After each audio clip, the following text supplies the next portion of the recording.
Hello, welcome to episode 6 of Current Status. It is December 18th, and we are really excited. This is our final show of the new year. My name is Teresa Miller, and I go by Twitter as 24/7 IT Connect. And my name is Melissa Palmer. I'm VMIS33 on Twitter. And I'm Pumla Schmidt, and I'm Exchange Goddess on Twitter. And I'm Carl Webster. I'm Carl Webster on Twitter. And I am Jennifer Huber, and I'm Jennifer Lucille on Twitter because it was already taken. So I had to take my middle name.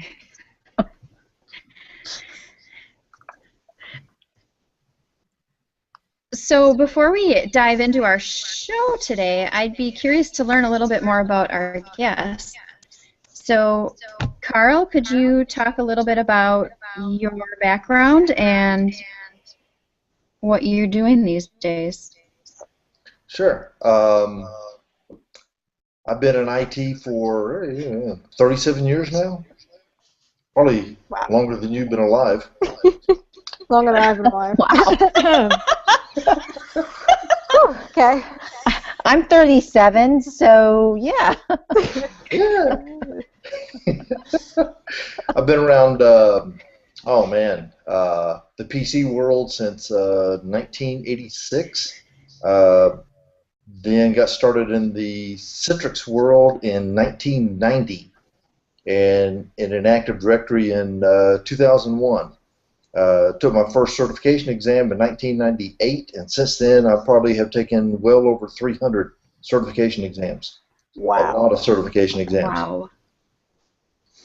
What I've been doing a lot lately, I do a lot with Active Directory, basically going in and fixing Active Directory so virtualization projects can actually proceed, because what I find out, or what a lot of people find out, is they go to implement a desktop virtualization project and then it fails and they're blaming the virtualization product when it actually is their Active Directory is so screwed up, nothing really works. And so I will go in there and clean things up for them.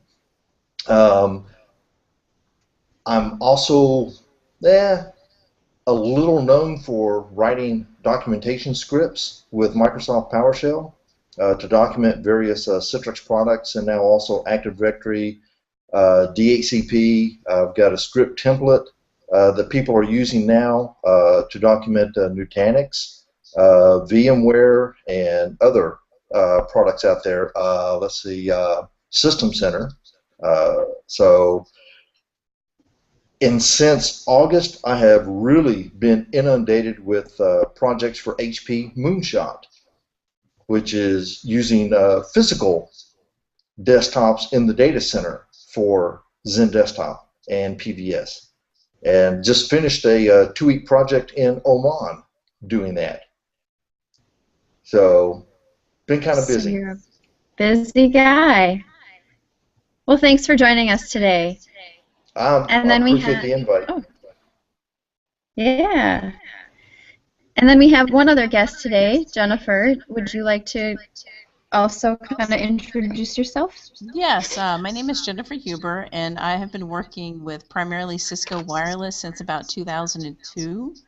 So I've seen it evolve quite a lot over the last 11 or 12 years or so, and I've been doing everything from hands-on configuration and troubleshooting to PowerPoint presentations and roadmaps and the whole 9 yards. And you can find me on Twitter and blogging, and I have YouTube instructional videos and like the whole gamut from soup to nuts from Cisco Wi-Fi.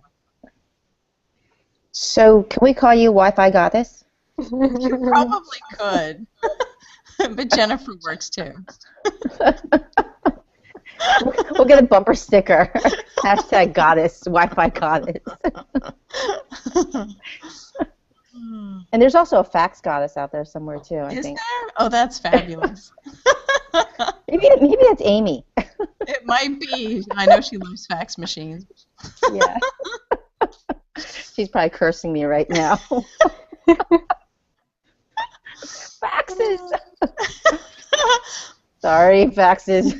You just have to laugh when we say faxes. So, I guess, do you just want to dig into our topic? It's a pretty, it's a pretty interesting subject. Yeah, let's do it.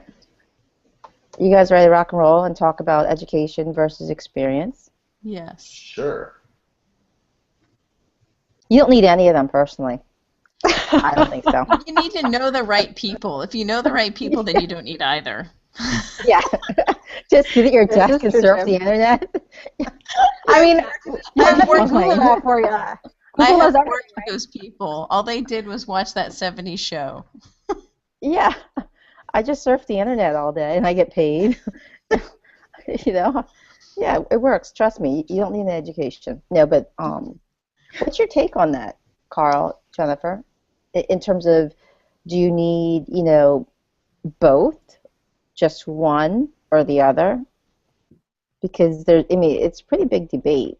Some people say, definitely get all your certifications, and others like, oh no, you have to get your MBA and get your certifications, and others are like, it's just a piece of paper. Well, I think it depends upon what job title you're shooting for. If you're shooting for something with a C in the job title, then you probably do need your MBA and not necessarily the certifications. If you're starting out as a technical engineer of any kind, possibly traveling with a tool bag or maybe like a wire punch down tool or something, then you probably need certifications more than you need the education. So it just totally depends upon which end of the org chart you're coming in at. And that's my short answer, and I'll let Carl give his 2 cents, and then we'll kind of bat it around for a while. Yeah, if you're wanting to get into, especially the consulting field, a lot of partners require that you get certifications. Unfortunately, most of them don't care how you get the certifications. They just want you to have the certifications. And a lot of consulting jobs require job experience, not school experience and not necessarily certifications, but you need to be able to talk intelligently about what you've done to get a job at a partner. Correct. When you're starting out at the entry level, a lot of your education and experience comes from labs and building your own labs. Because when I first started working with Microsoft Exchange, I was approached on a Friday afternoon and said I was doing an Exchange migration Monday morning. Woo! And I knew nothing about Exchange. Man. That's kind of brutal. Yeah, so needless to say, I spent the entire weekend building Exchange servers, and reading and installing and uninstalling and reinstalling and figuring out mail flow and DNS and the whole 9 yards how to get Exchange. So when I walked into the customer site on Monday morning, they asked me if I'd ever done this before, and I could honestly say, sure have. This weekend. So that's an important facet too. When you say education, a lot of people are thinking of training classes or schooling or something, but what about self-education? A lot of people in this industry are basically self-educated. Maybe they started off in some completely other industry, but ended up in IT and taught themselves everything else they know. So it's more than just, going and taking tests and studying for education. It's what you learn and what you pick up too. So eventually that kind of starts blurring with experience. Yeah. Yes. When I first started out, it was a matter of trying to get my resume through the HR filter, because the job description always had this alphabet soup of everything that you were supposed to have or be measured up against. So I would put certifications in that I was working on that maybe were like 4 or 5 tests, and I would show which ones I had completed as part of the 4 or 5 tests, in order to show that I was on the path toward the alphabet soup, which they wanted. And the certifications would get you through the HR filter so that you could actually score an interview. That's a really good point. That was more important than the education at the time, because at the time I only had an AA from a community college and a generic. So it didn't apply. So what got me through the HR filter was definitely the certifications. And then once I got somebody's ear for an interview, then I could talk intelligently about what I had done at night school. And maybe it wasn't like hands-on enterprise stuff, and I didn't have a home lab because things weren't as easy to obtain as they are now. But certifications for me were very important at the very beginning. And I would use all of my certifications in my email signature once I first got my tech job because it was my defense shield. It was like the don't think that I don't know anything. Oh, I think we've all done that. I did that at my first job. Yeah, I think we've all done that. You have to though. Yeah, I've let that go now that I don't have to have my defenses up quite so high. Yeah. I completely agree with you, Jennifer. When I first started out too, it was all about the certifications, just to make sure you did get through HR. You did get that opportunity to try something new.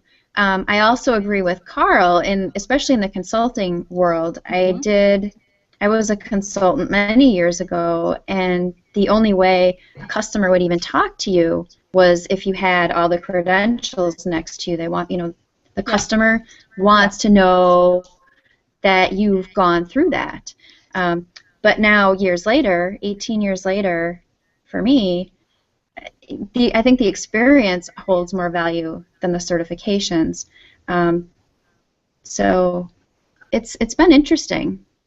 It really does depend on the job. And it was funny, for a while there, the certifications that I had, like when I had my CWNE number, for a long time there, the customers that I went into had no idea what a CWNE was. They only knew Cisco this or Cisco that, and Cisco didn't have any wireless certifications, so the experience had to outweigh even the certifications that I had.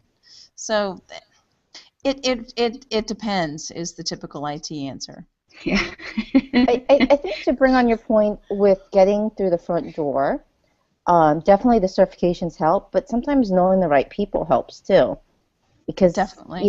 Like we talked about earlier, it's all who you know.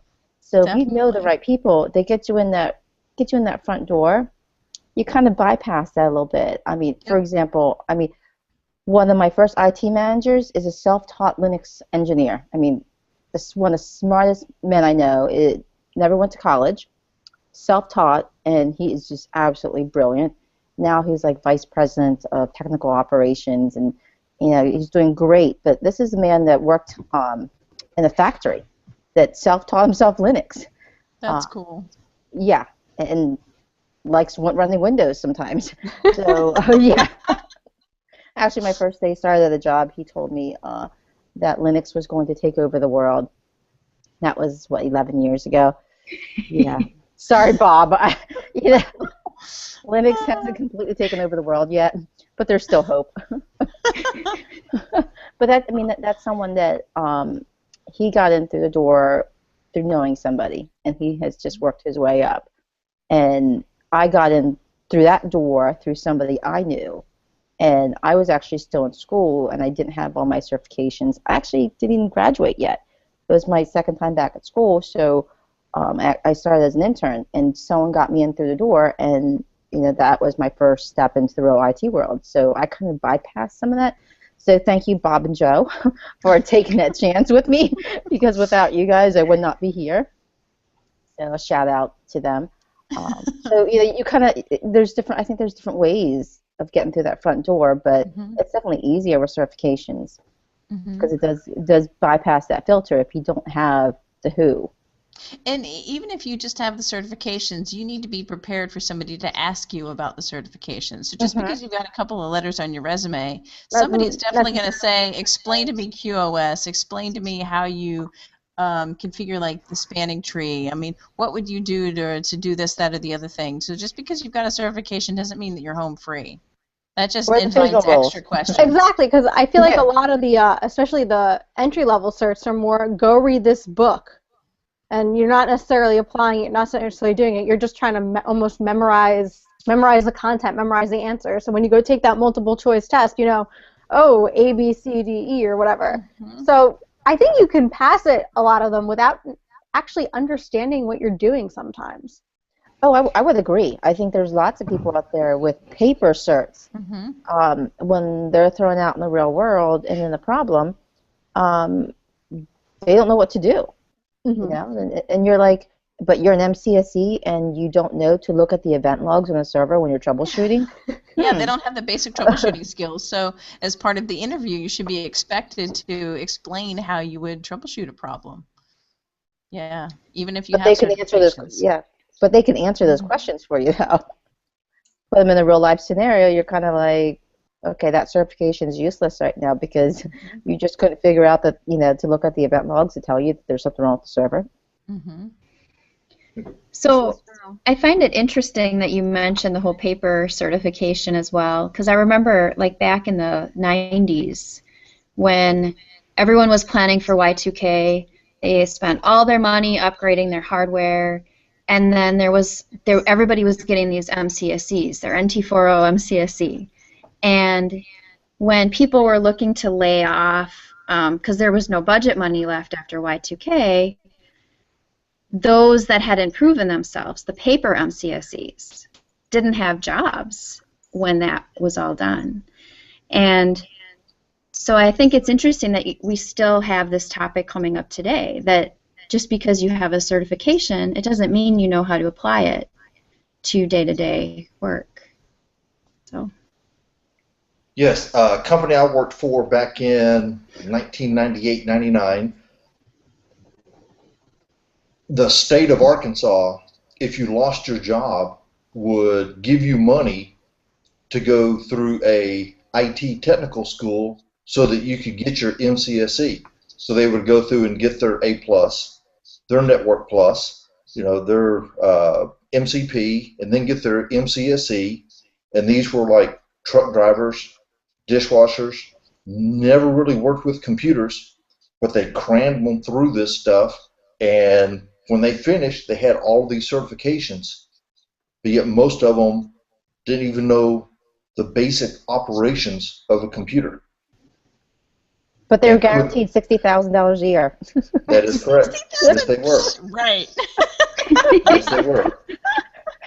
Who has not heard those commercials? Oh man, and I was laughing because I did the A+ and the Net Plus and the MCP, and once I finally took the MCP test, I thought I was going to pull my hair out because that test was so evil. I was like, I am never doing another Microsoft test ever again. And that's when I made the switch to Cisco, was right after my MCP and Windows 2000 Professional Desktop. And you got $60,000 a year, right? Just like the Not commercial even. said. No, not even. I think it was like 30. 32? I mean, it was pathetic. False advertisement. Yes, but I didn't have to pay a lot because I didn't go to, like, what was it, Phoenix University or whatever. I went to a community college, so it didn't cost that much.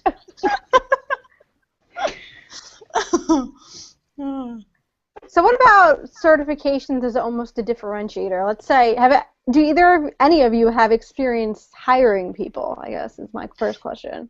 I've done a lot of job interviews, and the famous one that I retell was when I was a junior network engineer, and we were looking for a senior, and I felt really awkward interviewing people that had a CCNP because I only had a CCNA, which is like 1 test, and a CCNP is like 4 tests, so it was like this big thing, right? And I interviewed this one guy, and I asked him to explain the difference between the core, distribution, and access layers, and he didn't quite understand me, but he went on to explain that the core is the core is the core, and the only thing that should be in the core is the core. And that was kind of like the defining light bulb moment for me, where like, whoa, a certification means nothing, because if you can't explain how the network works, then I don't know what to do. But okay, let's say we have a situation, because the job market has been pretty competitive lately. You have 2 very similar candidates, same amount of experience or education, whatever, they have equivalent experience, education, because a lot of them will say a bachelor's degree in engineering or equivalent experience or something like that. Right. One guy or girl has certs, one guy or girl doesn't. You've interviewed them both. They both know what they're talking about. Which one do you go for? I think, somebody's going to excel more than the other person. Somebody's going to have they're level playing. They're very, very similar. Like, interviewed great. Both would be great. Certifications wouldn't matter to me. If they have worked on projects and they can speak intelligently about what they've done, and you'll hear me say that again, if you can speak intelligently to me about what you have done, not about what the other people on the team did and you kind of rode their coattails, but what you have specifically done, then that sets you apart. But if it's like a lot of we and us and they and not a lot of I, then that doesn't really tell me a whole lot about what you can do as an employee. Unless you're working for a partner, like a Microsoft or a Citrix partner, and it's your annual renewal This time. is true. This is true. Ooh, But snap. okay, and I have to say that I have not worked for a partner that was that close to the borderline on needing certified engineers. Oh, In, when in you talk from 2007, partner, yeah. in 2007, I was hired for a job specifically because I had Microsoft, MCSC, and I had Exchange certifications, and I also had the Cisco Unity and Call Manager certifications. And whoever was handling their Cisco partnership stuff at the corporate level had dropped the ball, and they were coming up for renewal and didn't have enough Cisco certified people, Yeah, that's not cool. and they were under true. contractual obligations to maintain their Cisco Yeah. Gold partnership level. I know that that's a requirement, but I have not worked for a partner that was that close to the edge on certified engineers where that was make it or break it.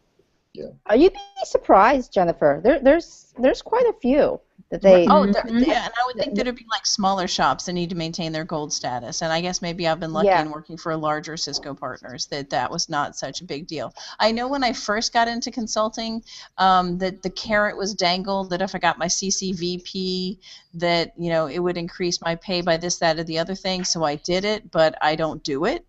The kind of thing, like I don't do voice, but I did it to make them happy as part of the job onboarding.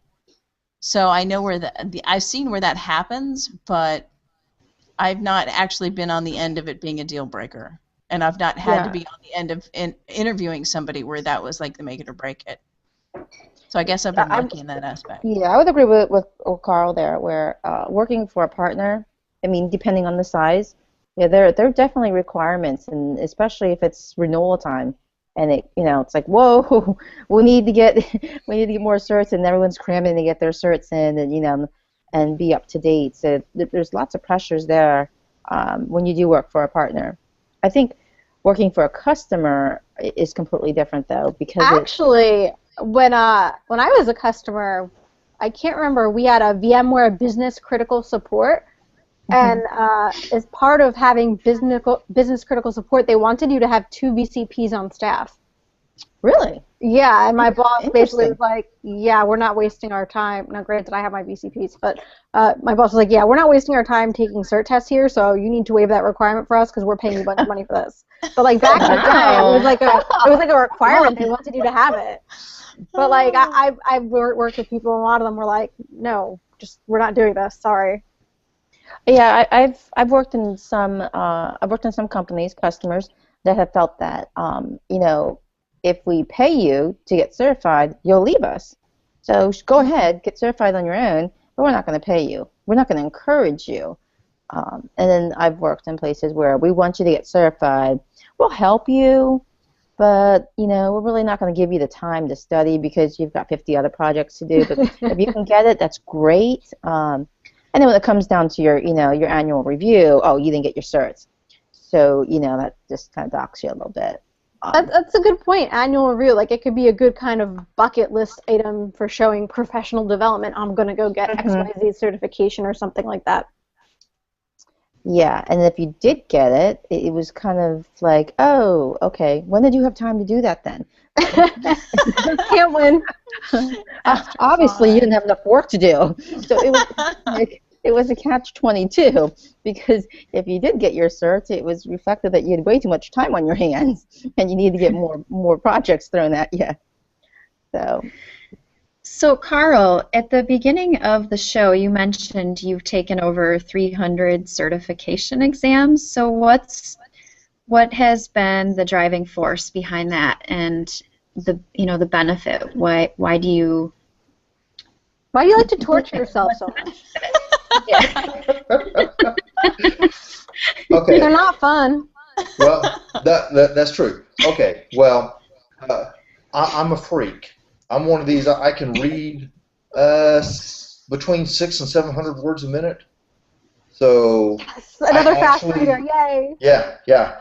Um, for a partner that I was working for, they needed um, some type of Cisco certification. Uh, and they said, okay, Webster, you're good at taking exams. You come and take this Cisco certification for us. And I was just like, I don't do switching, routing. I don't do that stuff. I do servers and Active Directory, and at that time, Exchange, and Citrix stuff. And so they gave me a week, and they handed me some Cisco book that was like 3 or 4 inches tall or thick, and in the back of it is how phone equipment handled all the various phone numbers around the world. How the routers and stuff were actually configured to handle all the different phone numbers and stuff. So I sat there and in one day flipped through that entire book, and then went the next morning and took the certification exam for it, and only missed 2 questions. Oh Or my I God. assume I only missed two because I got like a 960 or 980 out of 1,000 on the exam. And again, yeah, that was a paper cert because I could answer the technical questions, but ask me to configure a Cisco voice router? Nah, not going to happen. But I had the cert, and they got their points, and they were able to go off and get whatever contract they needed, but they had to have that certification, and someone certified in that in order for Cisco to allow them to sell whatever equipment it was. And so I'm the guy that goes out and does that. And then for like every 3 years, for like 12 years, I took all the Cisco Unity and Call Manager, certifications and the renewals, which that was actually quite simple because Cisco never changed the Unity and Call Manager certification exams in the 12 years. It was the same questions every time. Oh my gosh. I'm Now ask me how many Unity and Call Manager servers I have installed and configured. gonna go with none. Yeah. Both that too. Can we call you Call Manager God? Call manager God, yeah. No. And you may not call me Call Manager Stud either. I think the Twitters are going to have a vote on that soon. They might have to. because Jennifer has already been voted the Wi-Fi goddess.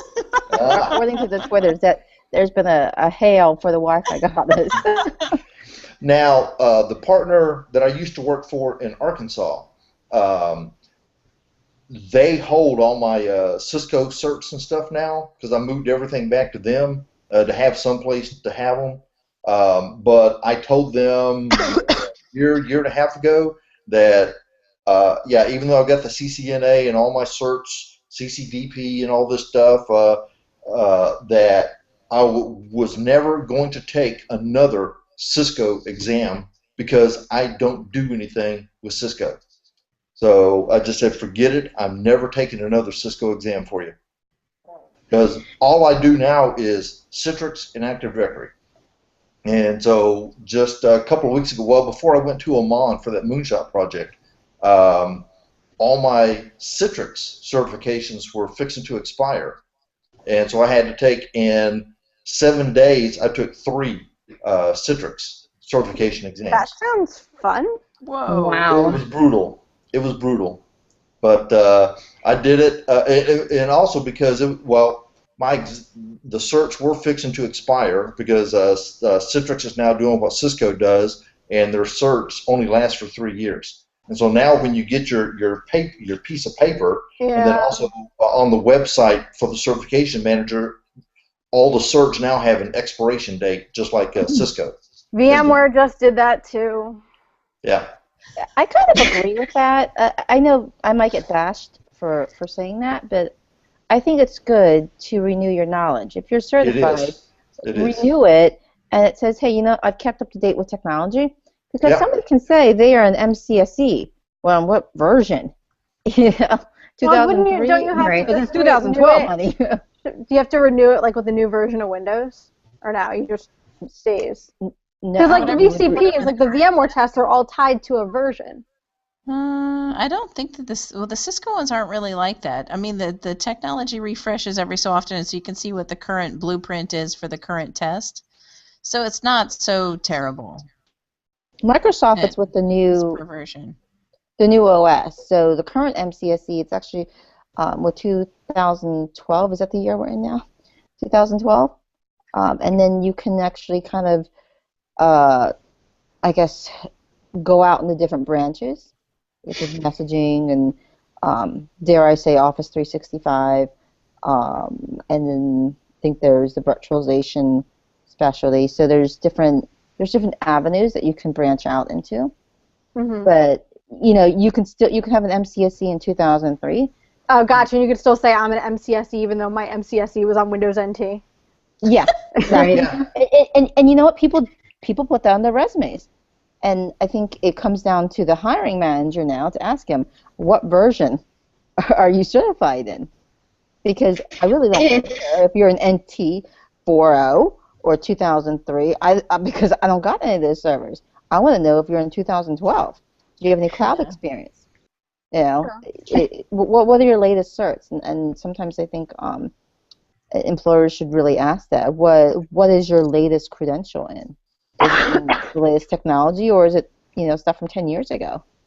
Because if that's the case, then I'd probably just check you off my list and say, see ya. I think it would be very important to ask. Certainly, it depends upon what you've got in your data center, and do their skills need to be relevant, or do they need to be old school? That's a valid point too. You might need someone with an MCSE that's familiar with Windows 2003 still. You never know. 2019. But not Well, every they have- employer cares about what version a certificate is either. So we talked about experience being relevant as well. So probably a partner would care if it's an MCSE NT40 or the latest version, the 2012. That would be very relevant. Right. But have they been working with the latest operating systems? Well, even with the customer side, the certifications are, if they really don't care too much, I would agree. They want to know what experience you have in the latest current technology. Because if an engineer has never touched a 2012 server or hasn't really worked with it very much, and the majority of their servers are 2012 or 2008, and their experience is 2003 and a little bit of 2008, difference. yeah, it's That huge. will make a difference. Yeah. Yes. Now, when I you think talk it about sounds- experience, I think I'm on that downhill slope now, because when I started speaking at conferences in May 2012, and then my blog started really gaining speed, and then I started writing these documentation scripts. No one ever asks me now, are you certified? Really? No one asks me if I have any certifications anymore. I've not since I started speaking at the conferences, I have never been asked, are you certified? Do you have a certain certification? People go, oh, You're that we guy. look at your website Yeah. and we see what you write. Mm-hmm. And we know that you know what you're talking about. And that trumps everything. That's kind of what I mean about talking intelligently about what you've done. Validate yourself through talking intelligently about what you have done. No. And I would agree with that. I've seen that as well. Because by Definitely. talking intelligently, you're proving you know what you're talking about. Yeah. I think the best thing for my career has been Joe Harder from Citrix at the time, back in late October 2008.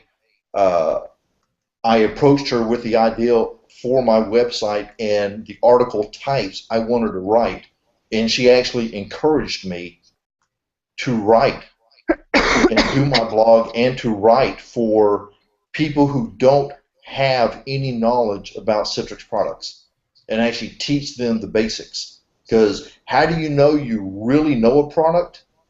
is being able to explain it and teach it to someone who knows absolutely nothing about the product, the company, or the technology. And that has been the best thing for my career, has been doing the blog and doing all the writing. And now people don't care, or maybe the Citrix partner who holds my certifications cares if I keep my certifications up to date. But that's about it. No one, for these moonshot projects, yeah, they're huge projects. They're high-profile projects for HP. HP or the Citrix partner or the HP Platinum partner for these projects have never asked me if I was certified in anything. They just expected me to come in on day one and do the product or do the project and get it done. And that's what you did. Yep. And now for some reason I'm known as Mr. Moonshot. So I guess, yeah, okay, you can call me Moonshot Stud on Twitter now. There we go. Do you Put them on that. That's funny. Hashtag new. Hashtag. Yep. God or stud, though? I don't know. A stud. I like that, stud. I'm going to get stud trending. That's awesome. Make it trend. Hashtag stud. So, okay, I have something to throw out there for you guys since we're talking about engineering. Why am I saying engineering? Education and experience, because I'm about to talk about engineering. What do you guys think about higher level engineering degrees, master's degrees, PhDs in engineering in this field? Yay, nay, doesn't matter? I think it's important if we're talking about higher level org chart job placement, like if we're talking C-level, but then again, every C-level that I've ever seen has been a friend job. It's been somebody on the inside reaches out to somebody that they know is someplace else, and then they bring in a C-level so-and-so from some other company because they know them. Mm-hmm. So 6 of one, half dozen of the other. So I have an opinion on this as well, because I just actually finished my master's degree. My intentions were not, thank you, yeah, it's been good. My intentions were not to move into leadership, although I think that I have learned some great things that fall into that category. My intentions were actually to be able to, at some point in my career, move into teaching. And so I actually have had that opportunity this past fall here. I did teach one night class at a university. But I also realized that it's the wrong time for me. So that aside, what I think has been valuable for me with the master's degree is a lot of the writing that I've started doing. I didn't realize I could really write well until I started writing papers for school, for example. And I think it's really helped me also come out of my shell from a speaking perspective. I met Carl at a BRI forum a year and a half ago, where I did have the opportunity to speak.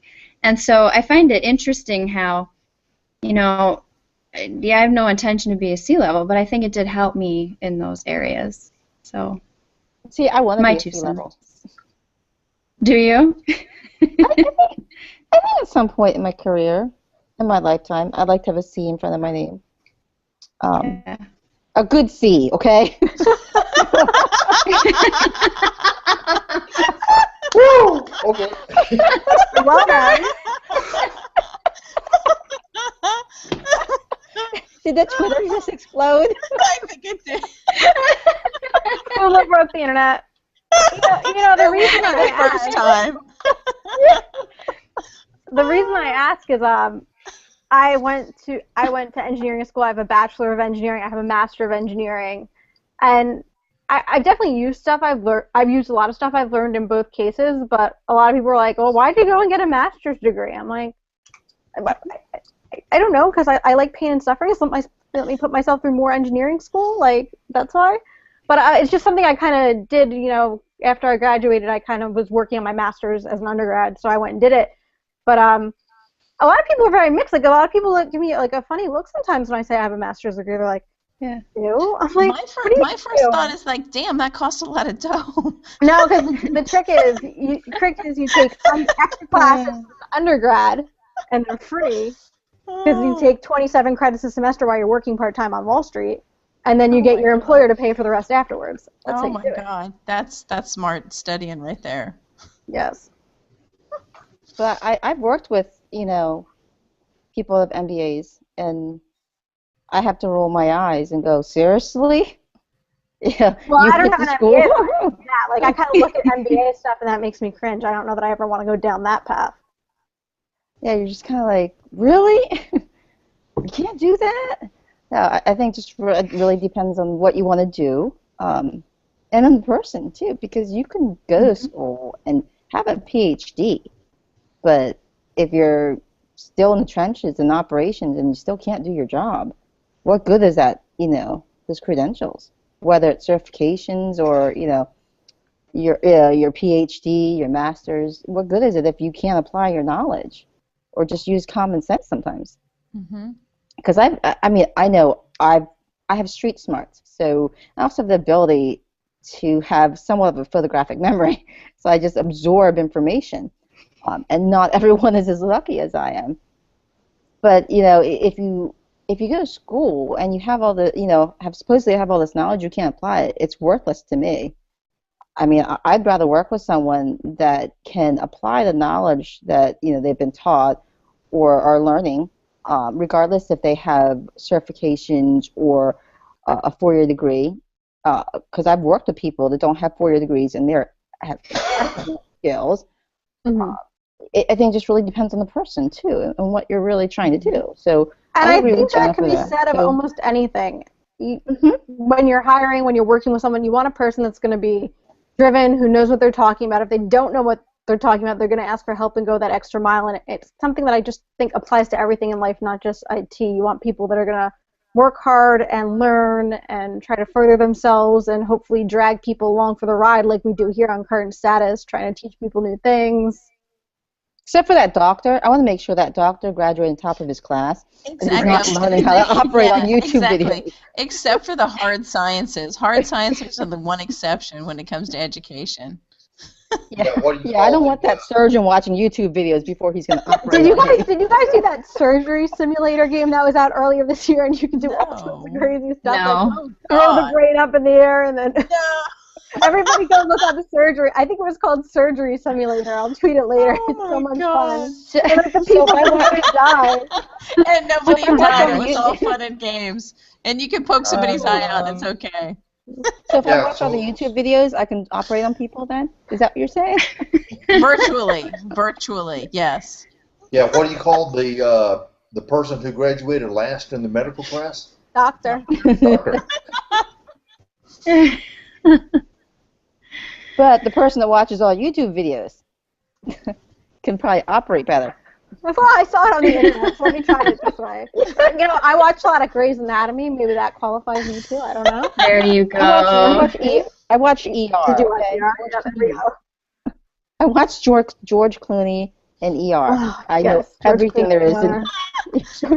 You That are the was quality subject matter entertainment. expert. Yeah, everything know, goes I- wearing I- scrubs, looking suave. Okay. I love ER. I was a good could for a baby watching ER. You know all the terminology. Forget about medical school. Just watch TV. Lactated ringers is what you need to know. Lactated ringers. Okay. As Carl's like hiding. Carl's like, oh, God, Oh, what have I gotten myself into? So how about we I think we had some good discussion here. Why don't we change topics to something also interesting and fun? What do you guys think of all the security breaches that have been going on, such as Sony? We touched on it last week, but like Agent P and I have said, there are some reports that come out that said it was more of an inside job, but then other people are saying it was North Korea, and that's why Sony pulled this movie and all this stuff. What do you guys think? Well, I heard something about poorly secured passwords and emails being sent. Password and 123. passwords in them and like goofy stuff like that. So like the lowest common denominator is always people, and social engineering is the easiest thing to do instead of like a brute force attack or anything like that. It's just much easier to get somebody to click on an email attachment. I haven't been following it all that closely. I find it amusing at a distance.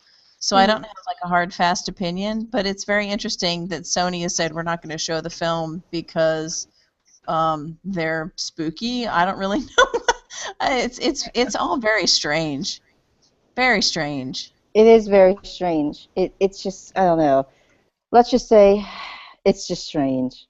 I'd hate to be a Sony IT admin right now. Oh my God. Security. You mean the domain admin password shouldn't have been password, all lowercase? What? Oh my 1, 2, 3 pound. and set to never expire. I mean, What? why is that a bad idea? Never.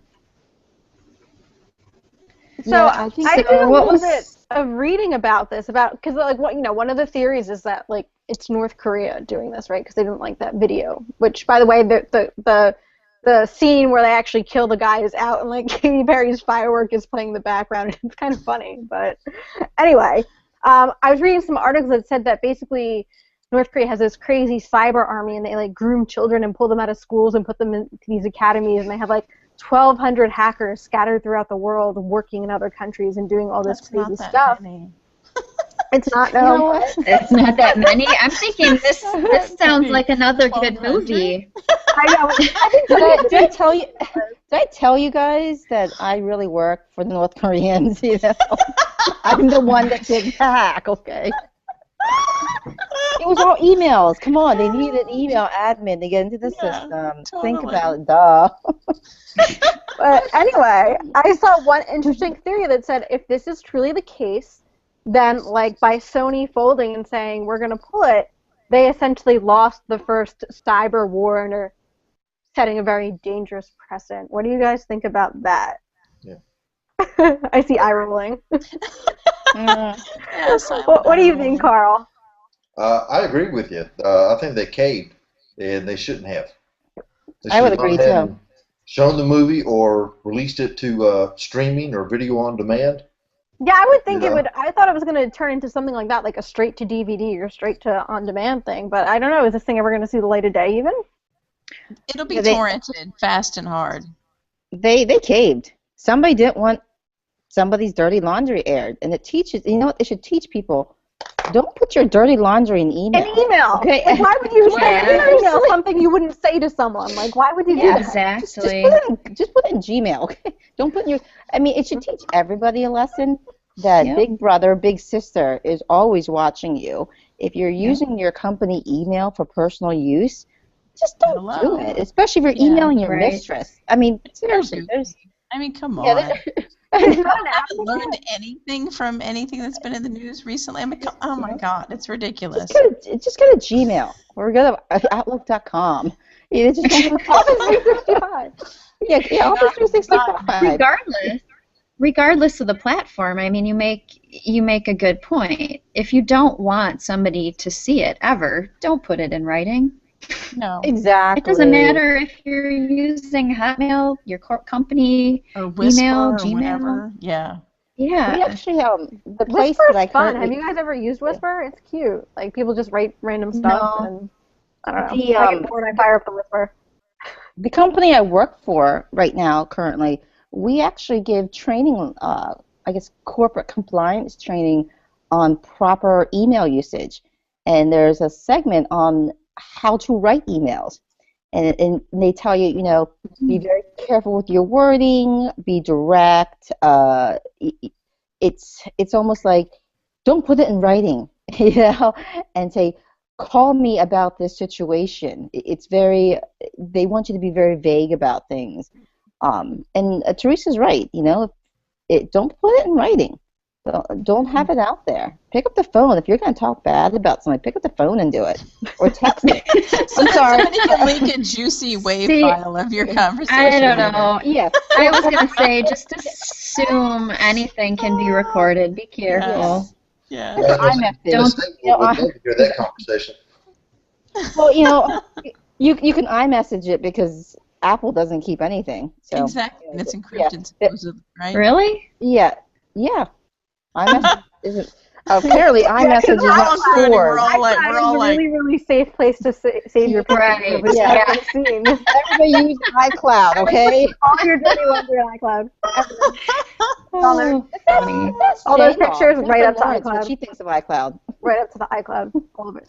Everything. All put I know everything is out in I set iCloud. all my security questions and answers to be, I don't know, like 140 character weird random answers, and it's all saved in my 1Password. I just ask people, spell my parents' first and last name and middle name. And then people just give up. If you can figure out that combination, you deserve. I deserve to be hacked then. Because I have problems remembering how to spell it sometimes. I'm like, oh my God, how do I spell my maiden name? So what else was new in the news? Oh, Microsoft. This whole privacy thing. I guess they've got friends in high places and low places, and everyone gathered together and held hands and sang Kumbaya, and pretty much said to the government, "F you." You know, data privacy. I thought that was quite interesting. How everybody kind of got together and was behind Microsoft. What do you guys think about that whole? We're all friends against data. Oh, this was Before the data whole. Was that Dublin? Was that the file servers that were out of the country? Yeah. Yes, that they I want did that. think that was kind of interesting. That they would stand behind Microsoft on that. Yeah, and that's the tough thing about cloud-based services too. I mean, the legality of how that all plays. It's a new game, so I guess they're figuring it out. Well, if the U.S. can tell Microsoft, go to Ireland and give us those emails, then the reverse is also true. A judge in Ireland could tell a company who has something in the United States, give me that stuff of ours that's in the United States on United States servers. So Right. if they allow it one direction, they have to allow it the other direction. This is true. Again, more precedents being set in this cyber world we live in. Mm-hmm. Can't we just all go back to pigeons? Carrier pigeons. I know. I need a homing In pigeon. chain letters, do you like me? Yes, no, circle 1, and pass it. Yeah, and you pass it across. Those notes used to fold in little squares and everything. A little fortune And then telling. Yes. You should make one right now. I remember how to do it. Do you like me? Yes, Yes, or no. no. And then you read it like, that's he says funny. no. Like, oh, no. And you have to keep cool through the rest of geometry class. Did you guys ever pass notebooks around too? Like my best friend and pretty I, ballsy, we had like passing a a notebook. Wow. Yeah, we'd pass our notebook. Yes. Carl's like listening to this.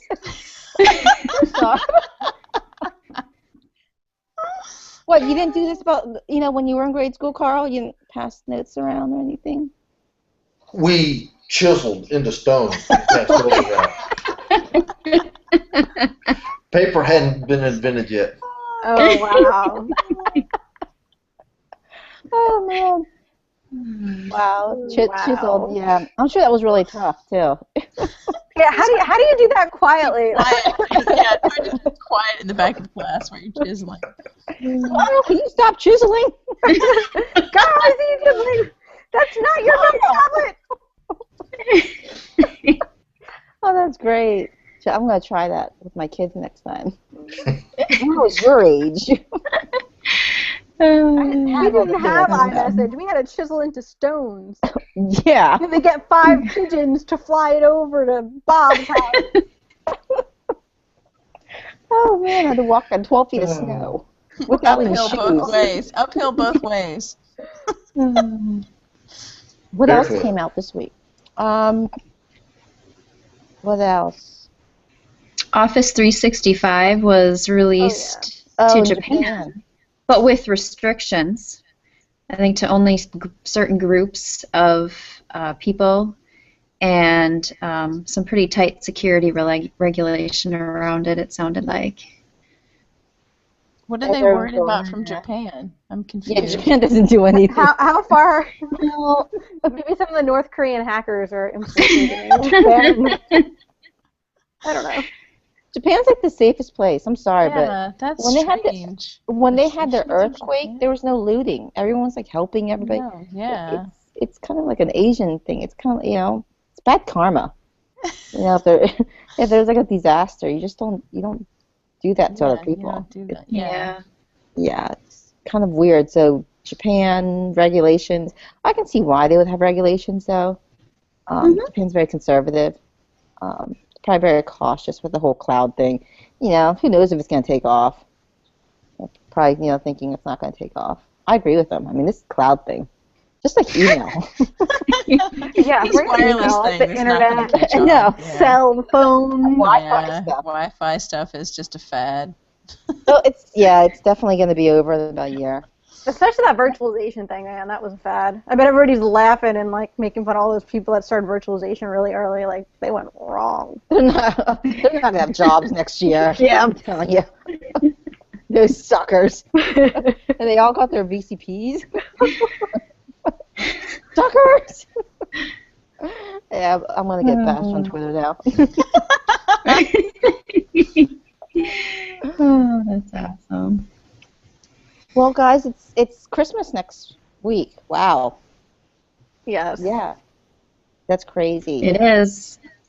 It doesn't feel like Christmas is here, and it's awesome that we ended our last show of the year with a really great topic and some really, really great guests. I don't know. I just think I can't believe it's going to be 2015. Yeah. Yeah. 2015. Can we just rewind? Can we rewind back a few months? No, No. keep going. I'm done with 2014. No, Done. your bread cookies are done. I don't want to do it again.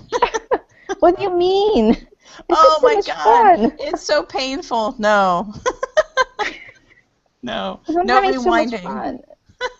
Yeah, no, I would agree. I think 2015 is going to be an interesting year. I know I've had an interesting year, so I'm excited for 2015. New challenges, new security breaches,